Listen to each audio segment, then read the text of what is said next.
జగన్మోహన్ రెడ్డి అరాచకం సృష్టిస్తే సీఎం చంద్రబాబు అభివృద్ధిపై దృష్టి సారిస్తున్నారన్నారు ఎమ్మెల్యే కోలికపూడి శ్రీనివాసరావు. ఆదివారం పోయిన జగన్ అరాచకాలను తగ్గలేదని, రాష్ట్రంలో శాంతి భద్రతకు విఘాతం కలిగించడమే లక్ష్యంగా పెట్టుకున్నారని ఆరోపించారు. రప్ప డైలాగులు తప్పేంటని, రాజకీయ రగడకు తెరదీస్తున్నారని విమర్శలు గుప్పించారు.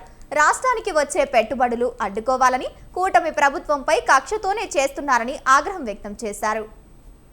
ముఖ్యమంత్రి ప్రతిపక్ష హోదా కూడా లేని శాసనసభ్యులు వైఎస్ జగన్మోహన్ రెడ్డి గారు అప్పుడప్పుడు బయటకు వచ్చి మీడియా సమావేశం పెట్టి రాష్ట్రంలో జరుగుతున్న అభివృద్ధిని కాకుండా ఆయన చూపించాలనుకున్న అరాచకం గురించి మాత్రమే మాట్లాడుతున్నారు.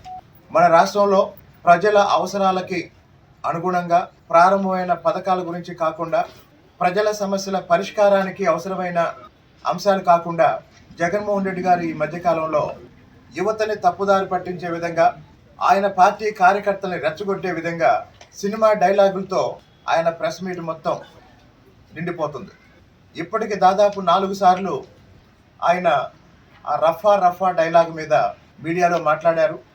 ఎలాంటి అంశాలైతే అభివృద్ధికి నష్టం కలిగిస్తాయో, శాంతి భద్రతలకి విఘాతం కలిగిస్తాయో, ఎలాంటి అంశాలనైతే ఒక మాజీ ముఖ్యమంత్రి స్థాయి వ్యక్తి ప్రోత్సహించకూడదో అలాంటి అంశాలు జగన్మోహన్ రెడ్డి గారు పదే మాట్లాడుతూ, పైగా అతి తెలివిగా ఒక మాట అంటున్నారు ఏంటంటే, ఒకవేళ రఫా డైలాగు తప్పైతే సెన్సార్ వాళ్ళు ఎందుకు ఆపలేదు అని కూడా ప్రశ్నిస్తున్నాడు. మాజీ ముఖ్యమంత్రి ప్రతిపక్ష హోదా కూడా లేని